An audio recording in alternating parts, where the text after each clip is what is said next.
लो संगीत घराने पढ़ लेते हैं अपने तो। जब लोकगीतों में वाद्य यंत्र जोड़ दो आप, लोकगीतों के अंदर आप राग ताल छंद लय जोड़ दो तो संगीत बन जाता है। और एक कोई संगीत, एक कोई गीत मैंने गाया, एक कोई स्टाइल मैंने कोई डेवलप की, अब मेरे बाद मेरा चला, उसके बाद उसका चला, उसके बाद उसका चला, उसके बाद उसका चला, कंटिन्यूटी बन रही है, वो घराना है। तो संगीत और घराना जब कंटिन्यूटी बन जाए, लगातार बन जाए, तो उसको घराना कहते हैं। तो अपने राजस्थान में खूब सारे ऐसे घराने विकसित हुए, और इसका भी एक बड़ा कारण औरंगजेब द्वारा संगीत पर रोक लगानी थी। मुगलों ने जब संगीत पर रोक लगाई तो वो जितने कलाकार थे उनको आश्रय अपने राजस्थान के अंदर मिला, उनकी पीढ़ी दर पीढ़ी वो यहां पर चलती रही, तो संगीत घराने विकसित हो गए। जैसे सबसे अच्छा तो अपने जयपुर घराना, शुरू करने वाले थे मनरंग। तीन चीजें पढ़ेंगे जब किसी घराने में, एक तो घराना कौन से संगीत के घराने है, फाउंडर कौन कौन थे उनके, और एक बाद में मुख्य कलाकार कौन बने, अन्य कलाकार को अच्छा हुआ तब तो पढ़ लेंगे, नहीं हुआ तो कोई बात नहीं। तो जयपुर में मनरंग थे, और इसके एक अच्छे कलाकार हुए मोहम्मद अली खान। और मोहम्मद अली खान की कोठी थी घर पे, इसलिए उनको कोठी वाले कहते थे। मुझे लगता है कि यार मोहम्मद अली खान साहब को कोई रास्ते में मिलता है, कहता है मोहम्मद अली खान साहब यार गाना सुना दो, और वो कहते आओ कभी कोठी पे, तब कोठी आ जाओ सुना देंगे। उनकी हवेली होती तो हवेली पे बुला लेते, अब वो कोठी पे बुलाया करते थे। जयपुर वालों की एक ब्रांच थी जो चली गई थी पटियाला, जयपुर वालों की ब्रांच एक पटियाला चली गई थी, दो बंदे गए थे, अली बख्श और फतेह अली। राजस्थान है जी, अली बख्श और फतेह अली पूरा नाम तो कौन बोले, तो अली बख्श को तो बोलते थे आलिया, फतेह अली को बोलते थे फत्तू। तो आलिया फत्तू के नाम से फेमस हुए थे। एक बार टोंक के नवाब साहब के दरबार में इन्होंने म्यूजिक सुनाया, टोंक के नवाब साहब क्या राजीव है। नवाब साहब ने कहा यार या तो सेना में जनरल और कर्नल होते हैं, या तो म्यूजिक के जनरल और कर्नल हो। तो आलिया फत्तू को कौन सी उपाधि दी गई, तो जनरल कर्नल की उपाधि दी गई। ये उपाधि किसने दी, तो टोंक के नवाब ने दी। आलिया फत्तू कौन थे, तो अली बख्श और फतेह अली थे। इन्होंने कौन सा घराना शुरू किया था, तो इन्होंने पटियाला घराना शुरू किया था, और पटियाला घराना जयपुर घराने की एक ब्रांच है। बाद में जो फतेह अली थे, इनका परिवार पाकिस्तान की तरफ शिफ्ट कर गया था, और पाकिस्तान में एक बहुत बड़े गायक हुए बाद में, गुलाम अली साहब। दो गुलाम अली हुए, गुलाम अली बड़े और गुलाम अली छोटे। गुलाम अली छोटे तो अभी जिंदा ही है, पाकिस्तान के अंदर गाते हैं। गुलाम अली खान साहब जो बड़े थे, वो अपने फतेह अली के बेटे हुआ करते थे, उधर पाकिस्तान चले गए थे, तो पटियाला घराने को उन्होंने आगे उधर बढ़ाया। जयपुर वालों की एक शाखा यूपी चली गई थी, यूपी में उनकी जो ब्रांच बनी वो हुई अतरौली घराना। अतरौली घराना शुरू करने वाले थे साहब खां, आगे बढ़ाने वाले थे मानतोल खां।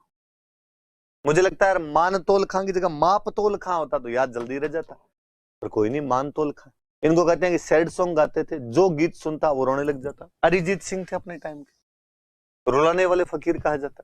जिन जिनको नए नए झटके लगे होते हैं उनको ज्यादा रोना आ जाता होगा, जिनके ब्रेकअप हुए होते। मेवात में जो घराना चला वो मेवाती, ये याद रखना थोड़ा आप। घग्गे नजीर खान ने शुरू किया था, ये तो कोई बड़ी बात नहीं, पर इसके मुख्य कलाकार पंडित जसराज हैं। मुझे याद है किसी एग्जाम में क्वेश्चन था, पंडित जसराज कौन से घराने से बिलोंग करते हैं, तो पंडित जसराज जो है वो मेवाती घराने से बिलोंग करते हैं। यूपी में एक जगह पड़ती है कैराना, अपने जयपुर वालों की एक ब्रांच उधर कैराना साइड में चली गई थी, तो किराना घराना आ गया। बंदे अली खान, मैं पढ़ता तब याद करता हूं कि कोई बंदे थे और वो किराना की दुकान खोल ली थी उन्होंने, तो किराना घराना बंदे अली खान का है। पंडित भीमसेन जोशी 2008 का भारत रत्न मिला था इनको, ये इस किराना घराना के मुख्य हुए। रोशन आरा बेगम, गंगूबाई हंगल, उस्ताद रज्जब अली, ये सब लोग इस किराना घराना संबंधित थे। पर पंडित भीमसेन जोशी का नाम याद रहे आपके, 2008 का भारत रत्न था इनको। एक डागर घराना था, बहराम जी डागर, मुख्य कलाकार कोई बड़े हुए नहीं। अपने जयपुर वाले राजा राम सिंह सेकंड जो आपके जयपुर में गुलाबी रंग करवाते हैं, उनका दरबारी था बहराम खान डागर। ये बीनकार घराना, रज्जब अली खान बीनकार, ये भी राम सिंह सेकंड का दरबारी था। ये दोनों राम सिंह सेकंड के दरबारी थे, जयपुर वाले राम सिंह सेकंड।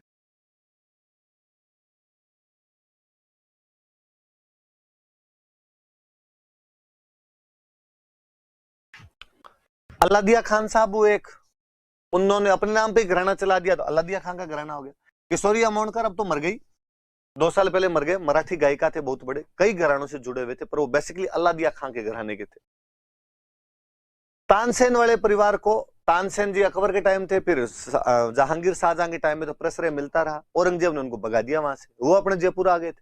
तानसेन जी के परिवार का जो घराना था वो सैन्य घराना हुआ, शुरू किया था सूरत सेन ने, आगे मुख्य कलाकार हुए अपने अमृत सेन उसके। रंगीला घराना, नाम ही रमजान खान, मियाँ रंगीले बोलते थे इनको, इसलिए इनका नाम रंगीला घराना हो गया। ये भाई संगीत के मुख्य मुख्य घराने। नाम याद करने हैं, प्री के अंदर कोई पूछ लेगा, मेंस में तो नहीं पूछे, प्री के अंदर पूछा जा सकता है। पानी वाली बोतल देना। तो प्री में कोई पूछ ले तो आप आंसर कर लेना इसका।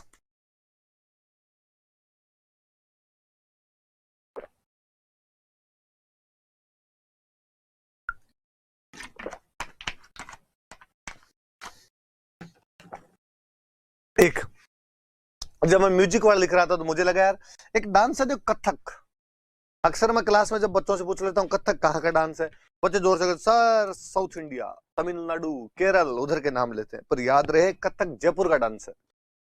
ये जयपुर में शुरू हुआ था, बाद में बनारस और लखनऊ चला गया था, तो आजकल किताब वाले उत्तर भारत लिख देते हैं, पर आपकी जिम्मेदारी इसको जयपुर ही बताना। कथक जयपुर का डांस है अपने, और जयपुर में इसको शुरू करने वाले थे भानु जी। तो कथक का जयपुर घराना किसने शुरू किया था? तो कथक का जयपुर घराना भानु जी ने शुरू किया। ये डांस है एक, बाकी वाले सब मैंने म्यूजिक घराने बताए थे। ये भाई राजस्थान के संगीत घराने, राजस्थान की लोक गायन शैलियां, राजस्थान के लोकगीत, लोकगीतों के प्रकार। एक लास्ट बात और पढ़ लेते हैं हम, लोकगीतों की विशेषताएं। हालांकि मैंने इतनी बातें बताई, इसके आधार पर आप निकाल ही लोगे, पर फिर भी मैं कहूं कि हमारे लोकगीतों में प्रकृति का मानवीकरण किया गया, नेचर इज पर्सोनिफाइड। प्रकृति का मानवीकरण दिखाई देता है। हमने पेड़ पौधों को जड़ नहीं माना है, चेतन सत्ता माना है। हमने स्वीकार किया कि इनमें भी जान है। चिरमी बाबो सारी लाडली, हमने चिरमी को एकदम यूं जैसे मनुष्य सोचता है वैसे सोचने वाला कहा है। सुवटियो तुम्हारे छोटी ननद को वीर, हमने मानवीकरण करने का प्रयास किया, उनका मानव के समान मानने का प्रयास किया, मानव के सुख दुख के साथ में उनको जोड़ने का प्रयास किया। लोकगीतों में हमारी प्रकृति प्रेम को दिखाता, चिरमी पीपली और जीरो जीवरो बेरी रे मत बाऊ मारा परिणा जीरो रे। ये गीत हमारे लोकगीतों में पशु पक्षियों को पारिवारिक सदस्य की तरह माना गया है। अभी मैंने बताया, सुवटियो तो छोटी ननद को वीर, चिरमी बाबू सारी लाडली, कागा, कुर्जा, सुवटियो, सब गीतों के अंदर जो जैसे कोई पारिवारिक सदस्य हो वैसे बात करते हैं हम इन गीतों। सामाजिक मान्यताओं का पता चलता, ऑब्वियस सी बात, सामाजिक मान्यता तो पता चलेगी। ये बना बनी, जुआ जुई, कांकन डोरा, ये पता चल रहा है ना कि आप ये सब मनाते हो, तभी तो उनके गीत गाते हो। जल्ला की बारात का डेरा देखने महिला जाती थी, तो जब भी कोई जल्ला सुनेगा तो पता चलेगा। मुझे जल्ले वाले गीत की तो बहुत अच्छी लाइन लगती है। जल्ले वाले गीत में एक लाइन है, कोई छींटा मैं तो छींट भली मुल्तानी रे। आने वाले टाइम में शायद लोग भूल जाएंगे, पर गीत बताता रहेगा कि छींट का कपड़ा सबसे अच्छा मुल्तान में मिलता था, मुल्तानी छींट सबसे अच्छी आया करती थी, उससे अच्छा छींट का कपड़ा कहीं नहीं मिलता था। गीत बता रहा है ना, आपकी सामाजिक मान्यता, आपके परिधानों की जानकारी दे रहा है वो। हमारी संस्कृति एक पीढ़ी से दूसरी पीढ़ी में हस्तांतरित होती, ऑब्वियस सी बात जो मैंने शुरू में बताई। और इसका तो मैं गजब का उदाहरण दूं आपको, मैं शायद बताया भी होगा किसी क्लास के अंदर। कई साल पहले की बात है, जयपुर में राजस्थान यूनिवर्सिटी के अंदर एक हंगरी के प्रोफेसर आए हुए थे, बर्ने, डॉक्टर बर्ने नाम करके प्रोफेसर आए हुए थे। और डॉक्टर बर्ने कहते हैं,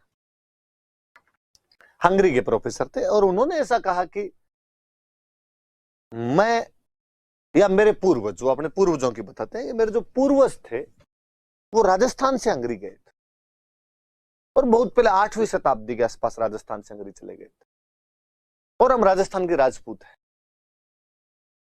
तुम्हारे पास क्या उदाहरण है ऐसा? तो उसने कहा यार हमारा सरनेम ये है,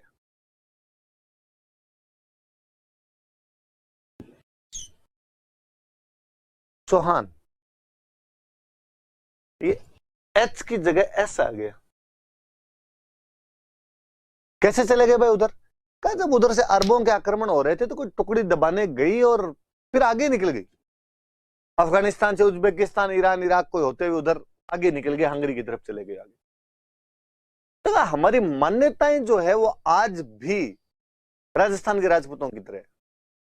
हम हंगरी में रहते हैं, ईसाई बन गए, पर फेरे लेते हैं, 4 फेरे लेते हैं। चर्च जाते हैं, चर्च में जाके वो भी करते हैं जो चर्च वाले काम, पर ये फेरे वाला रीति रिवाज पड़ा। अग्नि को आज भी पवित्र मानते हैं। ये सब बातें तो थी। उसने एक बड़ी गजब बात बताई, उसने कहा कि हमारे शादी के टाइम में महिलाएं आज भी गीत गाती है, मिलजुल के गीत गाती है, हालांकि हमें उनके अर्थ नहीं पता अब क्या है। मैं लॉकडाउन में बैठा था, एक दिन न्यू सर्च मारा, हंगरी फोक सॉन्ग्स, उनकी महिलाओं के खूब सारे गीत आए, समझ में मुझे भी नहीं आए, वो इतनी पीढ़ियों से उनकी भाषा बोली बोली चेंज हो गई। पर आप साइड में रख दो मोबाइल को, कहीं साइड में बैठ के गीत सुनो, आपको यूं लगेगा जैसे अपने गांव की कोई महिलाएं गीत गा रही है। मुझे लगा यार उन लोगों की भाषा, संस्कृति, धर्म, देश काल, परिस्थितियां सब बदल गई है, गीत अभी तक गाए जा रहे हैं। किसी बंदे को यदि भाषा की, थोड़े दोनों की भाषा की पकड़ करेगा वो, तो रिवाइव कर लेगा यार वो अपनी कल्चर को, अपनी संस्कृति को। एग्जैक्टली जो लोकगीत है जो हमारी संस्कृति को एक पीढ़ी से दूसरी पीढ़ी तक लेके जाते हैं, बड़ी जोरदार बीत। हमारे लोकगीतों में श्रृंगार रस का वर्णन हुआ है, हमने पढ़ा कि सबसे अधिक श्रृंगार रस है, फिर शांत रस है, फिर वीर रस है, लेकिन अश्लीलता नहीं है, वल्गरिटी नहीं है। ये आपको हरियाणा वाले गीतों मिल जाए, भाई रे तेरे दो दो साड़ी, एक बुरी एक काली, मारा भी जुगाड़ कर दे। क्या हुआ यार, कोई ऐसे कैसे बोल सकते हो आप? अपने गीतों में से जीजा साड़ी टाइप की गंदी मजाक वाले गीत कोई नहीं मिलेंगे। और ये भी अपने ना जीजा साड़ी की मजाक, जूतियां चुराना, ये भी अपने हरियाणा कल्चर का प्रभाव है। अपने नहीं चुराते थे ऐसे कुछ भी, अपने यार जवाई भगवान का रूप होता है, उसको डांस करवा के रख देते हैं लोग गांव के अंदर, जूतियां चुरा ली, रुपए दो, वो और सामने वैसे ही बातें कर रहा है यार, वरना जवाई से यूं कोई ऊंच नीच भी हो जाए उसके साथ ऐसे बोल जाए। ये भोजपुरी के गीत है, देवर ने पकड़ लेनी भोजी की बां, अपने भाभी माँ के समान थी। ये देवर भाभी की मजाक अपने नहीं हुआ करती थी, किसी भी रूप में नहीं हुआ करती थी, बाहरी संस्कृतियों का प्रभाव है, धीरे धीरे सीख गए अपने भी, इसलिए थोड़ी बहुत चीजें हो जाती है। भाई गांव में आज भी इनको बुरा मानते हैं यार, ऐसे कोई मजाक थोड़ी की जाए, भाभी के साथ किस बात की मजाक है, माँ के समान होती हो। हम वो लक्ष्मण सीता वाले उदाहरणों से प्रस्तुत किया करते थे चीजें। तो हमारे गीत ज्यादातर श्रृंगार रस से है, लेकिन उनमें अश्लीलता, वल्गैरिटी नहीं है। हालांकि फिर मुझे कई बार लगता है पर्सनली कि यार है तो सही अपने बालों में, पर पता नहीं चलता, इतने चाशनी में डुबो डुबो के गाए हुए हैं कि जल्दी से पता नहीं चलता कि अश्लीलता है। और फिर बड़ी बात है कि रिश्ते पति पत्नी के ही हैं, सारे पति पत्नी के आदर्श प्रेम पर आधारित है, इसलिए वल्गैरिटी नजर भी नहीं आती, रिश्तों को कलंकित नहीं किया गया। वरना तो वो मैं गीत सुनता हूँ, गिग्गा गिग्गा करके गीत है, सो जा हमारा लाल, थारे बाप ने राजी कर दी, हंस हंस के बतलाए। मुझे लगता है यार गीत में भावनाएं तो वही है, पर कुछ ऐसे शब्दों में कह दी गई कि समझ नहीं आ रही है, बस सीधी सी बात यह है। हमारे लोकगीत विभिन्न जनजातियों के लिए रोजगार का साधन बने, हम पढ़ रहे थे अभी, लंगा मंगनियार, खूब जातियां जनजातियां दोनों रोजगार का साधन है। व्यवसायिक जो जातियां थी इनके तो भाई गाने बजाने का साधन है, इसकी वजह से इनको रोजगार मिला अपने आप। हमारे लोकगीतों से विभिन्न संगीत घराने और लोक गायन शैलियां विकसित हुई। हालांकि लोकगीत नियम कानून कायदों को फॉलो नहीं करते हैं, लेकिन फिर भी हमारे लोकगीतों के आधार पर लोक गायन शैलियां भी बनी, संगीत घराने भी बने, ये बने तो इनमें सब चीजें फॉलो हुई अपने आप। सामंती वातावरण था, राजा महाराजा थे, तो वीर रस के गीत गाए गए, ऑब्वियस सी बात है, पवाड़े गाए जाएंगे हमारे यहाँ पे। तो लोक देवी देवताओं गीत निराश मन में आशा का संचार करते हैं। मेरा क्लास शुरू होते शुरुआती बात यही थी कि लोक देवी देवताओं का गीत, आप कितनी टेंशन में क्या हो, यूं कोई माता जी का भजन सुन लिया जाए, कोई किसी महाराज के गीत सुन ले, गोगा जी, पाबू जी, रामदेव जी, तेजा जी के गीत सुन लिए जाए, भला लगता है दिल को। मैं कई बार, मैंने पहले ही कभी कहा होगा कि यूं डायरेक्टली कोई भगवान में विश्वास रखने वाले व्यक्ति, आस्तिक, मंदिर जाने वाला मैं कुछ ही नहीं, पर उसके बावजूद मुझे देवी देवता बहुत अच्छे लगते हैं, इनके गीत मुझे और अच्छे लगते हैं हमेशा। हम 5वीं तक स्कूल के अंदर तेजा जी महाराज वाली पूरे गीत गाया करते थे, और तो यूं फील आता है इनसे, अच्छा लगता है। आज भी थोड़े आप सैड होते हो तो ऐसे गीत सुन लो तो यूं लगता है अरे अरे नहीं, ठीक ठीक ठीक, सही चल रहा है एकदम, सब भगवान साथ है अपने, महाराज साथ में अपने। तो ये गीत है वो। स्वतंत्रता संग्राम के दौरान विभिन्न लोकगीत रचे गए, जिसमें राजस्थान में जन जागरण विकसित हुआ। मैंने तो बताया कि माणिक्यलाल वर्मा ने पंचीड़ा गा गा के साहब लोगों को जगाया था उस टाइम। हमारे लोकगीतों से हमारी क्षेत्रीय विशेषता, आर्थिक स्थिति का पता चलता। आर्थिक स्थिति है, सारे गीतों के अंदर पत्नियां पतियों को वापस बुला रही है, इसका मतलब पति सारे कमाने के लिए बाहर गए, इसका मतलब तुम्हारे कमाई के साधन कम है, रोजगार के साधन कम हुआ करते थे। ये थोड़ी फोटो देखिए आप, ये कमाईचा, हम पढ़ रहे थे मांगनियारों के मुख्य वाद्य अंतर कमाईचा और खड़ताल होते थे, कमाईचा है, ये सारंगी है, खड़ताल, खड़ताल तो वो यूं बजाते हैं, खड़ताल तो देखी ही होगी। ये साकर खान साहब है जो कमाईचा बजाते हैं, कमाईचा देख लो इनके हाथ में। ये सदीक खान साहब है जिन्हें हम खड़ताल का जादूगर कहते हैं। अल्लाह जिलाई बाई है, जिन पे डाक टिकट जारी किया हुआ है। मैं चाहूंगा कि अल्लाह जिलाई बाई के बारे में तो आप खुद और इधर उधर से पढ़ो थोड़ा। 1982 के आसपास में इनको पुरस्कार वगैरह मिले थे, कौन कौन से मिले, क्या क्या पुरस्कार, राजस्थान रत्न मिला हुआ है इनको, पद्मश्री मिला हुआ है इनको, कहाँ कब थे कब नहीं थे। आप 50 शब्दों में आंसर लिखना अल्लाह जिलाई बाई पे, खुद ये होमवर्क है आपका। भीमसेन, पंडित भीमसेन जोशी साहब, अच्छा ये गलत कर दिया दोनों भीमसेन, ये तो आपके पंडित जसराज है ना भाई, ये पंडित जसराज है, ये पंडित भीमसेन जोशी है आपका। ये भाई आपके लोकगीतों वाला चैप्टर। क्या क्या चीजें, लोकगीतों की परिभाषा, लोकगीतों के प्रकार, लोकगीत, लोक गायन शैलियां, म्यूजिक घराने और लोकगीतों की विशेषता, पूरा चैप्टर पढ़ लेना। प्री मेंस में कहीं ना कहीं कुछ ना कुछ पूछा जा सकता है। लास्ट में लोकगीतों की विशेषताएं 10 पॉइंट है आराम से। फिर मैं कहना चाहूंगा 10 अंतिम नहीं है, आप और सोचना, जो भी आपके दिमाग के अंदर है वो भी जोड़ना। आप लिखना कि राजस्थान के लोकगीतों के अंदर जहां पायल की झनकार है वहीं तलवार की टंकार भी सुनाई देती, दोनों बातें होती है अपने आप में। तो आप भी 1-2 पॉइंट अपनी तरफ से जोड़ना, 100 शब्दों में आंसर हो जाएगा, मेंस का भी बन जाएगा, प्री का भी बन जाएगा। Thank you.